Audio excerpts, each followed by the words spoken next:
Hello everyone, Storm11 here. Today I'll be tracking for the possibility for multiple cluster of storms that may go through parts of the Great Lakes, maybe into parts of the Ohio Valley, and even for parts of the Midwest as well. This is going to be an active pattern for these areas here where we're going to have a northwest flow. Under that, that's where we're going to have a lot of instability, so there might be a chance for multiple rounds of storms, and some of those could be on the strong to severe side of things late later this month into maybe early August. So let's go to get started. What's going on right now? And everybody probably noticed this already that we have some problems out there. And one of those things is, of course, the wildfires out here. But these wildfires are causing a lot of smoke in the air. That's why you're noticing the haze, which can create some pretty sweet sunsets. But areas in the gray here, that's where we have air quality alerts. So you got some scattered ones up across the northwest. You got several across parts of the mid-Atlantic and the Ohio Valley. You also got a couple down across parts of Texas and some across Colorado. This is where we have quite a bit of smoke, and this is not going to be healthy for some people are sensitive to some bad air quality. So this is where you have all the smoke in the air, and pretty much everybody's experiencing the smoke right now, except for the West Coast and parts of the southeastern United States. And this is all going to be because of these upper level winds here. These upper level winds, which I'll show you guys on the models here in just a moment. You got your upper level winds are moving this way, and then they kind of come down to the northwest. So some of your worst smoke is kind of where north, some of these northwest winds are going to be, which is across these areas in here, combination with heat. So it's not really great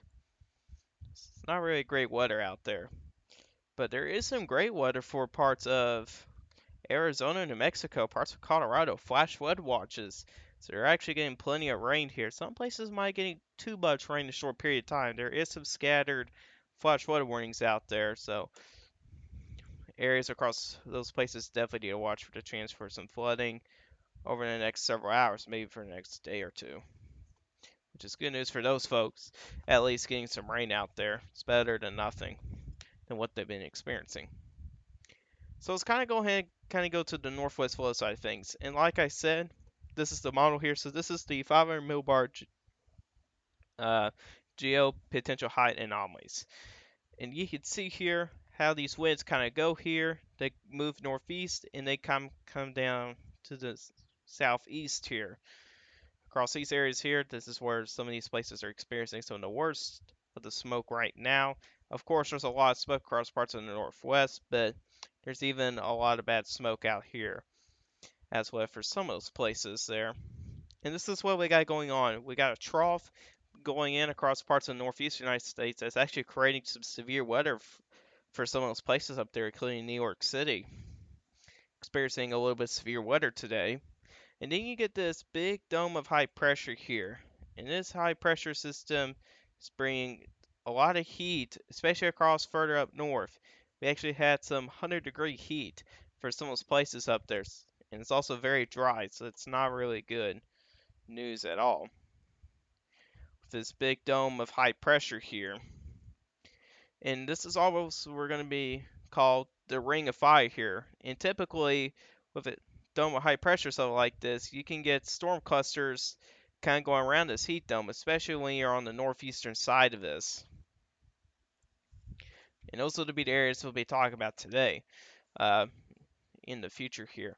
And as you can see here, how this of high pressure here kind of sitting around the four corner states, and this is also bringing moisture from the Gulf of Mexico here, and that's where their moisture coming from. It's the moisture from the Gulf of Mexico. How your winds kind of go something like this here. So that's where they're getting all the rain from. It's from the Gulf of Mexico going across Texas and Mexico into parts of New Mexico and Arizona. And then, so this is now getting to Friday morning here. You got a pretty decent northwest wind out here. You still got a trough up here, and there's also a big trough up in Canada. And they definitely need a break up there, and that might bring some severe weather up there. And this is something we need to watch for, especially as we kind of move into next week here. So you got a pretty decent northwest wind out here. Closer the these millibars are, these black lines here, stronger the winds are, up at 500 millibars.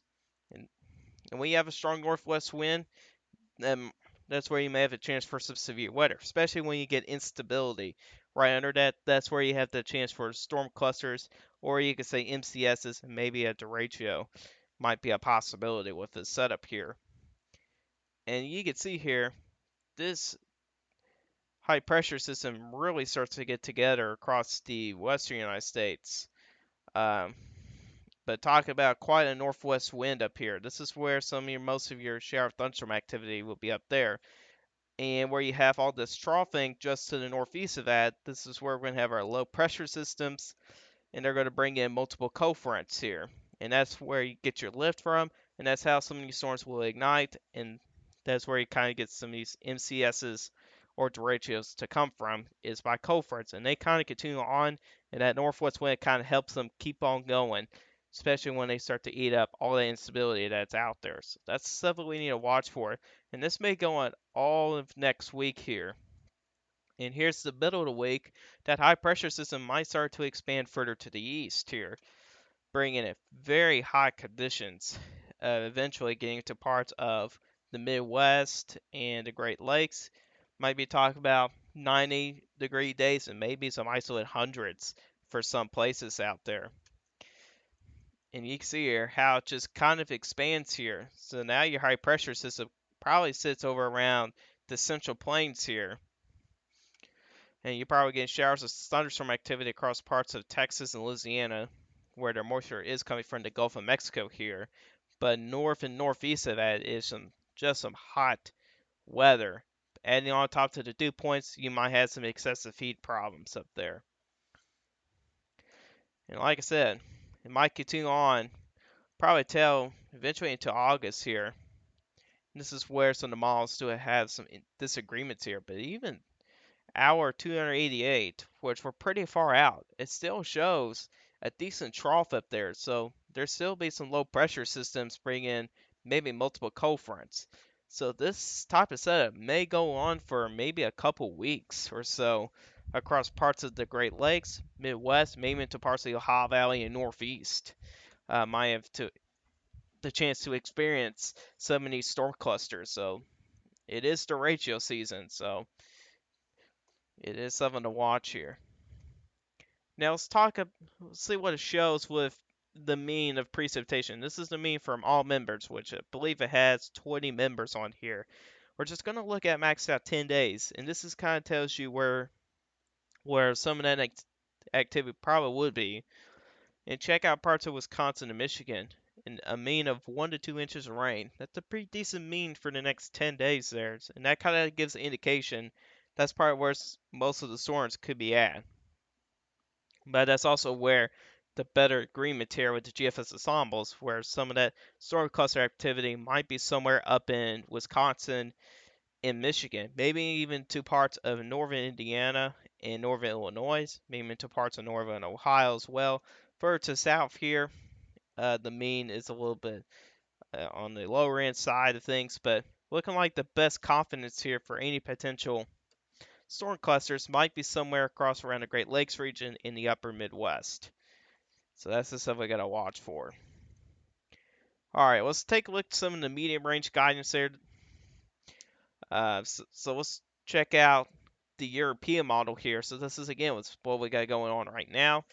And we're going to check out 500 millibar winds, and then we're going to check out the instability, the CAPE that's going to be under that. Those are kind of the key things here for derechos or storm clusters to form is high instability numbers and a decent northwest wind. So this is what we got going on right now. We actually do have a pretty decent northwest wind going on out here across parts of the Great Lakes in the Ohio Valley, but the air is a little bit dry right now, so there's probably not going to be much of any activity. And we also do have some severe weather problems across parts of the Mid-Atlantic and Northeast as well. That'll be going on for the rest of the day. So let's kind of skip on to Saturday here. This is where things really start to get going. And you can see here, check out this northwest wind, and that's pretty good northwest winds up here. I would say all you really need is probably about 30 plus mile an hour winds. And so probably in the purple covers probably be a best environment here for storm clusters, but with 50 to 70 mile per hour winds and the F5 millibars, that's a pretty good northwest wind right there. Those are some pretty good winds. And as you kind of move on to Sunday here, I mean, check out parts of Wisconsin and Michigan here. Pretty good northwest wind. And if we check out what's under that, let's actually kind of go back here. Let's kind of highlight where some of the strongest winds are. So probably about right here. And let's check out the Cape. There's actually nothing out here. There might be some extra. There's actually going to be a surface cold front down here.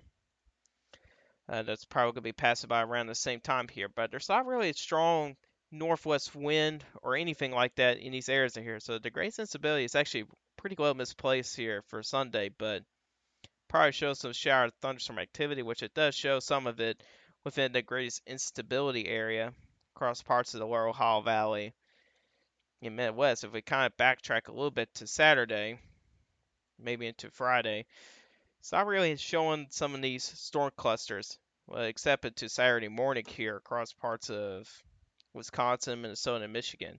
But then again, the models do not handle these storm clusters that well, so I'll take it as a grain of salt at this time. And as you move on to Sunday here, you get some storm clusters for south. And it also does show a storm cluster popping up in northeastern Iowa here, so let's kind of go back here. You can see here 4 o'clock in the morning on Monday, it is under some decent winds up there. And this is where we'll probably be taking a break here from some of the storm cluster action here. So far, Sunday, Monday's been downtrending, but really, I think midweek here is when models are starting to uptrend a little bit here. Let's kind of compare this to the GFS model here around the same time. So let's kind of check out, let's go back to Saturday here. It's a little bit more aggressive here with that northwest wind. It's also a little bit more widespread. So let's kind of circle this out here where some of the strongest winds are. So approximately right there. If you check out where some of the instability is, there you go. Now, GFS shows a different story for Saturday than the Euro. It actually shows some of the greatest instability under that. So if the GFS is correct, that's a pretty decent environment there for a storm cluster. Plus, you kind of have like a little bit of a cold front here as well. You got a low pressure system well up in Canada as well. Yeah, it is way up there. Um, so that's kind of bringing a pretty long uh, surface boundary here, which is going to create some lift. And there's one, if you move on to 9 o'clock, check out some of these instability numbers. I mean, this is pretty favorable here for severe weather, anywhere from 3,000 to maybe as high as 4,200 Cape, which is favorable for severe weather. You really only need 1,000 joules per kilogram of Cape to get some severe weather. And typically during the summer, instability numbers are usually higher, so it's not really surprising. Then as you move on to Sunday here, so this is 6 o'clock here on Sunday. It's a pretty widespread area here, pretty large area. I mean, you got some places got almost to 5,000 joules per kilogram of Cape. That's pretty high. But everywhere else is really anywhere from maybe 2,500 to 3,500 Cape. If we check out this upper level winds, it's further north here, but it does have some of the greatest instability under that. So places like Wisconsin, Michigan, into parts of Minnesota, probably have to watch for that potential threat there for a storm cluster that could roll by there or two. So that's something we need to watch for. And then as you kind of move on to Monday, has a northwest wind moving a little bit further to the south here. Let's check out this instability here. Right under that, some of that good northwest wind. You can see here, it's actually got parts of northeastern Illinois, northern Indiana, northern Ohio, and southeastern Michigan. So If your GFS is correct, there might be a threat for a storm cluster for some of those places in there as well. And plus, you got your you have your surface front right behind that, so that's going to be something to watch there as well. It seems like the European mall has kind of backed off a little bit from the event here, a little bit, at least for the weekend. But things will start to pick up again as we kind of move into Tuesday here. Now, here's your front right here. That cold front is going to turn into a warm front for some of these places in here. And here comes a new low pressure system up north here to Saskatchewan and Manitoba with that low pressure system there. Let's kind of go back track with the European model. So let's check out for Tuesday here. It shows that same low pressure system, but a little bit further south here. It's got some pretty good northwest wind, especially up in Minnesota. That's a pretty good northwest wind. I gotta say that. Um, let's kind of move in a little bit later into the day here. So here's Tuesday. Some of its greatest winds is right up here. We'll check out the instability right under that. Yeah, that's a lot. That's a really good setup here for a possibility for a big time storm cluster there. With that northwest wind, that's a pretty good combination. So that'd be a favorable environment here for maybe even for a derecho, but that's just a little out there. Things could change, of course. We're all the way out to Tuesday here. If we kind of go back to the GFS model here and check out what's the northwest wind in there, it's also a little bit weaker, but that's also because it's further north here. If it's further south here, it'll probably show the same thing with that stronger northwest wind. So there is going to be some uncertainties here as we kind of get further out here. That's just to be expected from the models here. So let's kind of move on to Wednesday, or actually next Wednesday, I should say. Some of your strongest northwest winds does come in a little bit further south here. So you got your low pressure system going by southern Ontario up in Canada. Let's check out the instability right under that, and it does show a decent amount of instability across Wisconsin there, so that'll be a pretty favorable environment there for for a couple of storm clusters, even for severe weather as well with all the instability that is there. We'll kind of go back to the European model. Moving into Wednesday, yeah, check out all that instability is out there. There's a lot out there. That's a widespread 3,500 to maybe close to 5,000 in some places. But let's check out the northwest wind. That's actually a very concerning look from the European model. It's got some very strong northwest winds up there. I mean, 72 miles an hour with a combination of very high cape. That's just screaming for a derecho there. But it's a slightly different story from the GFS models. But again, this will likely change here for next Wednesday and even for next Thursday, next Friday. But we'll check it out anyways and see what they're showing. So here's Thursday here for the European model. It's actually got a sliver of higher, stronger northwest wind across parts of Illinois and Indiana. But generally speaking here, there's some pretty decent northwest wind over a pretty widespread area here. Over a good chunk of the United States at that point. If we check out the instability under that, there's plenty out there for these storm clusters to feed on. And whenever we move back to the GFS model there, same way for the instability. I mean, check that out. Across parts of Illinois, Indiana, Iowa, and Missouri. There's also a new low pressure system forming out in the Central Plains. If we check out those northwest winds, it's a little bit further north, but some of that deep good instability is within that, so that's also favorable for severe weather or storm clusters, whatever you want to say there. And we'll lastly check out next Friday here. And obviously, this is likely to change here, but you have a good northwest wind across the Great Lakes and the Ohio Valley into the Mid-Atlantic. And if you check out the instability, a little bit on the southern edge here. So maybe across parts of West Virginia, Indiana, Ohio, and Illinois, maybe to parts of Kentucky as well for next Friday, but that's obviously going to change. And we'll check out the European model, see what it's got. A lot of instability in place for parts of the Midwest. And those upper level winds, not that strong, but there's still some there left. So we'll still consider that a decent environment there for some potential storm cluster activity. But overall, there is going to be a chance for a lot of these places, especially across the Great Lakes in the upper Midwest, probably the main areas to watch here. That's kind of where we have better confidence here, where there will be some storm clusters, especially across parts of Minnesota and Wisconsin, maybe as far south as parts of Iowa and northern Illinois, maybe into northern Indiana and parts of Michigan. Those will probably be the areas here to watch, especially next week, whether those northwest winds really get into gear. And if it does override some of that real good instability numbers, you're going to have some issues there. And this will likely shift around some. You never know. It may not show this again, or it may go a little bit further south. We'll see about that.